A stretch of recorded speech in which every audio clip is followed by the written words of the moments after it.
Okay, we're ready to go. Fourth row left. Andy?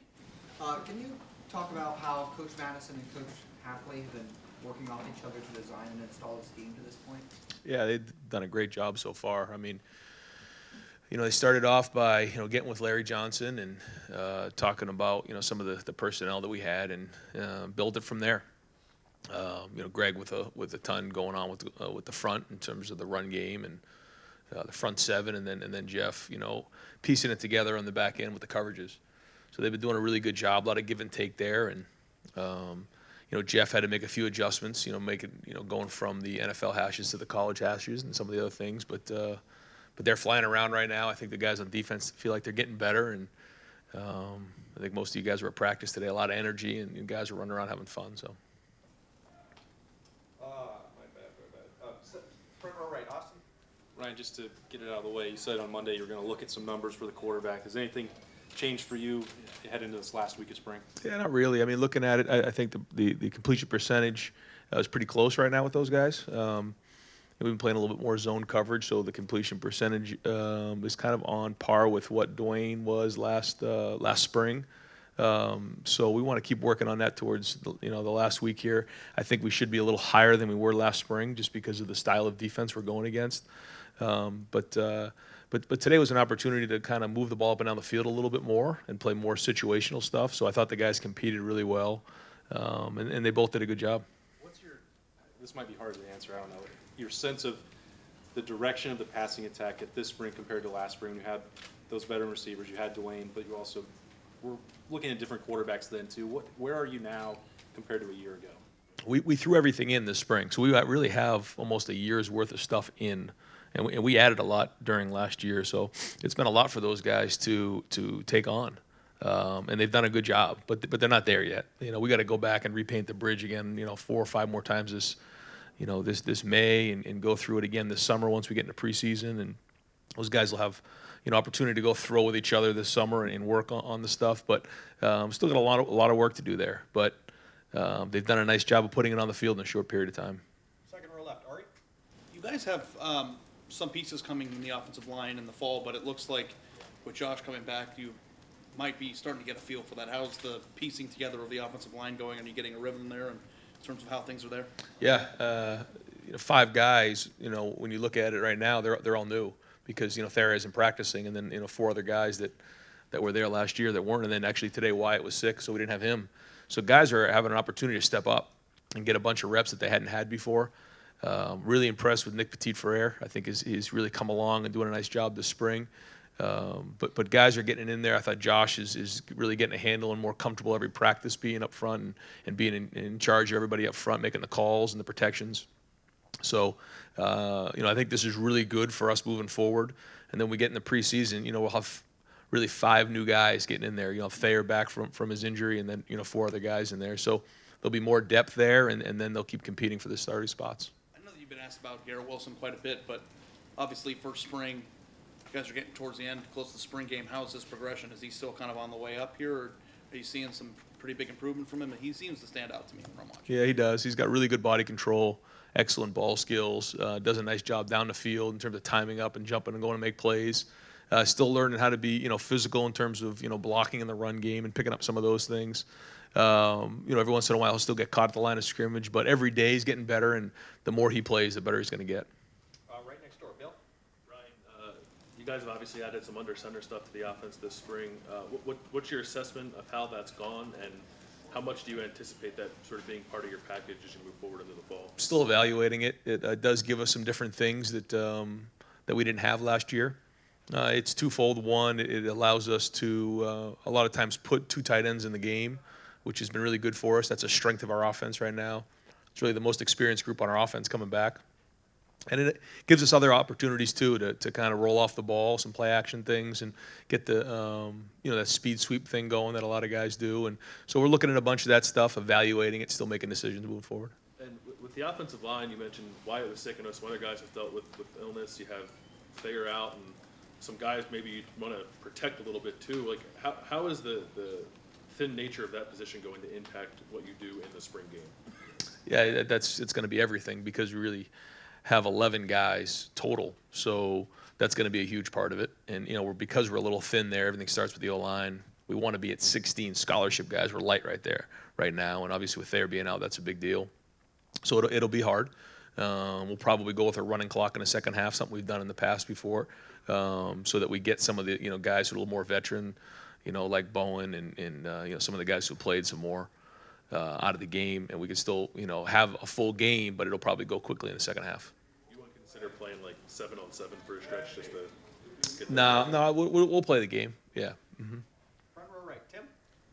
Why is it important to play a spring game? Obviously, you saw with TCU had to step away from that. Why is it important to you?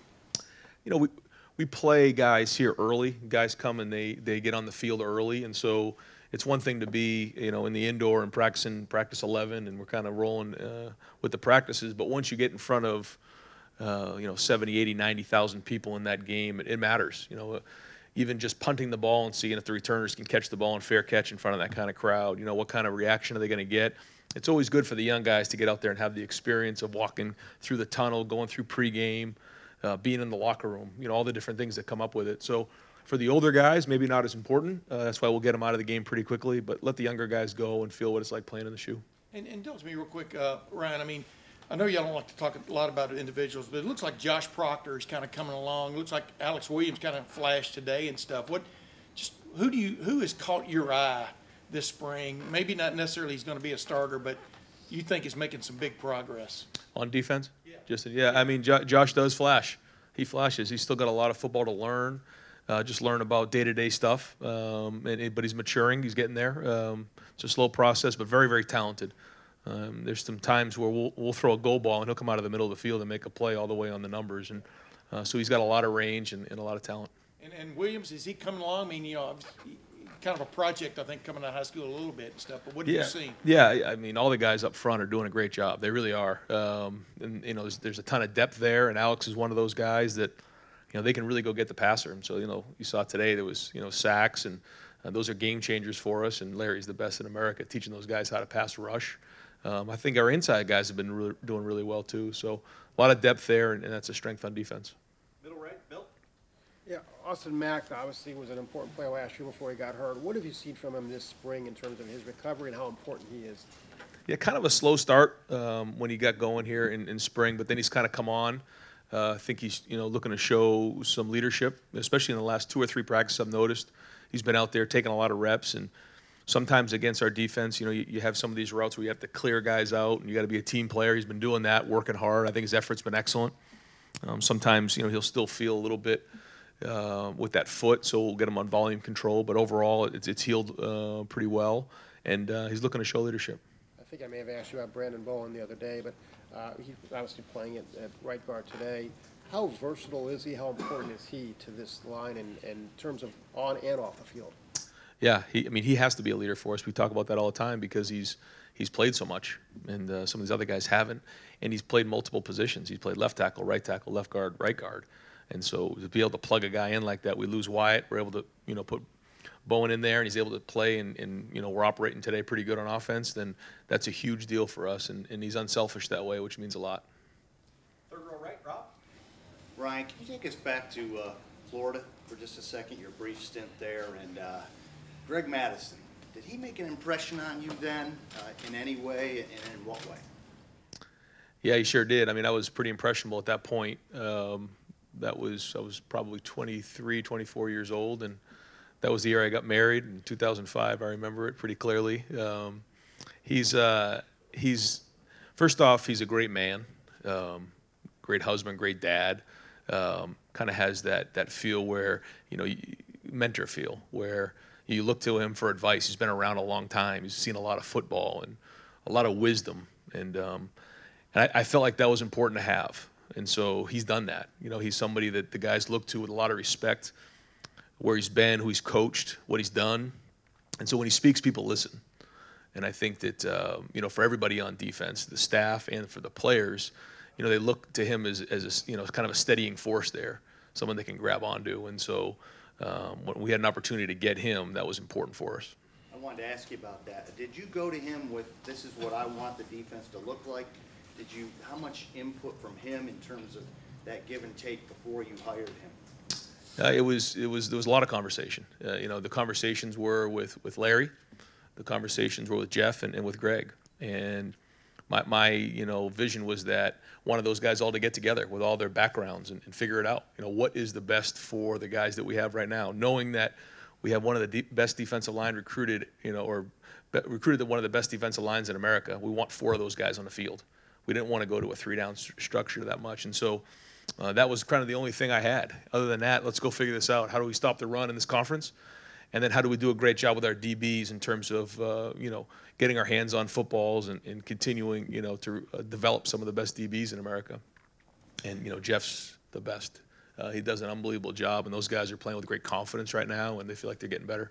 Did you know that Greg already had sort of a similar philosophy as you? Was that part of the? Yeah, because just being around him for that year and seeing the way he worked and, you know, knowing what his philosophy was and, you know, his principles, yeah. Third row left, Dan.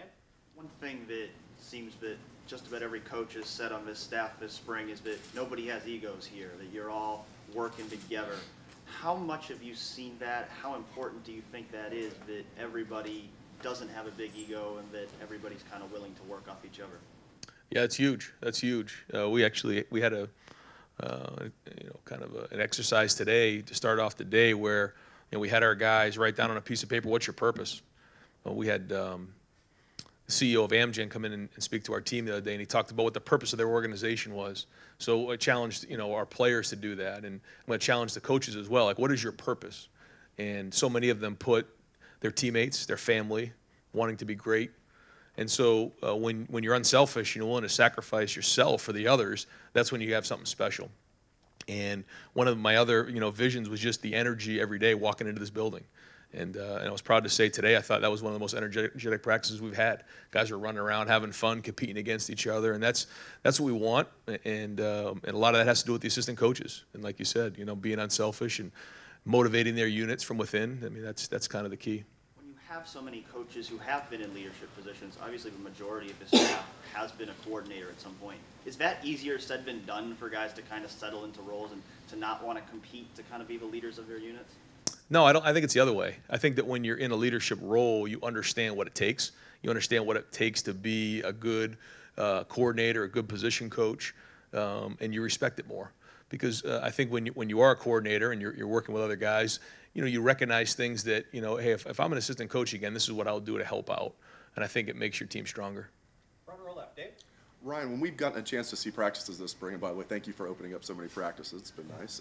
Garen Prater seems to be a guy that's really making a lot of plays. I know he's a walk-on sophomore, but is he a guy that's legitimately in the mix for you guys at the wide receiver position? Hey, you never know how things happen. He's showing up every day. He's making plays. You know, C.J. Saunders is a guy who walked on here, and he earned a scholarship. So you just, you know, keep stacking days up like that and making plays. Before you know it, you know, he could be on the field, yeah. Middle linebacker, looks like Baron Browning right now is running with the ones. I know Tuff was out today, and Taraja was with the twos. How do you see that shaking out? Do you think that's going to be a competition going into fall camp? Do you think there might be some rotation there at middle linebacker? Just kind of what do you envision there? Yeah, I think it's going to keep rolling because, you know, Tuff's been out with his knee. Barron's had this hamstring. Taraja's been there every day, and he's doing a good job on special teams. So I think it's going to keep going into the preseason. You know, we'll get everybody healthy and let those guys play. You know, we are going to play a lot of depth too. That's something that we believe in. It's something that, you know, whether it's on offense or defense, the more depth you have, the better, and let those guys play. But, you know, I don't think any of those decisions will be made until the preseason. And final questions, front row left. Doug? Sort of along those lines, Ryan, do you have philosophically on the defensive side of the ball, do you have anything in terms of I want to play 8 defensive linemen, I want to rotate 6 linebackers, I want to rotate 3 corners, or you know what, I want the best guys to play, or how much do you want situational substitutions? Do you want defensive guys running in and out of the game all the time? Just, it seems like you guys do have some interesting depth potentially at a lot of places.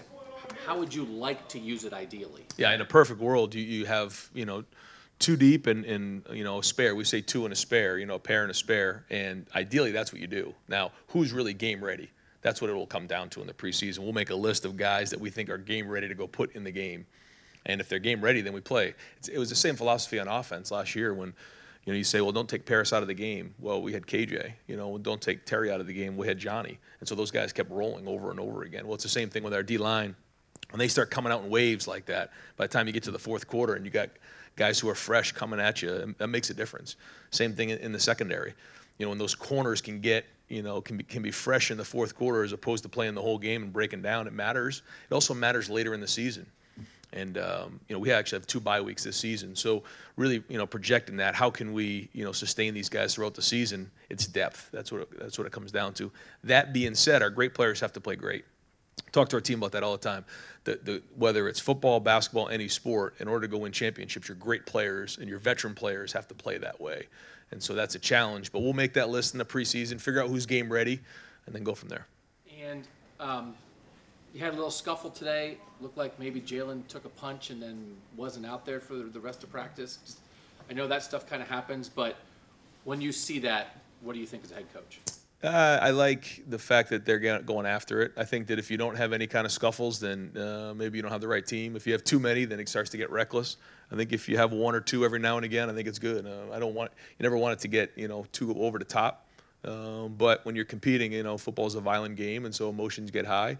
But as we start getting closer to preseason, you know, we have to play with emotion. We can't let emotion play with us. Otherwise, it's going to cost us 15 in a game. So while we're trying to create energy and create that environment, I think it's a good thing. If it starts to get over the top and get reckless, then we'll put a stop to it. But as we get closer to the preseason, that stuff will start to calm down a little bit. And we do have one final question. Bill? Chris Olave looked like he hurt his hamstrings. I mean, do you have any kind of update on his status? Yeah, no, just, you know, some tightness in that hamstring. And, you know, we have a few guys kind of nursing that. It's later on in spring. That's something that's natural, but nothing long term. Great. Coach, thank you All very right, much. thanks, guys.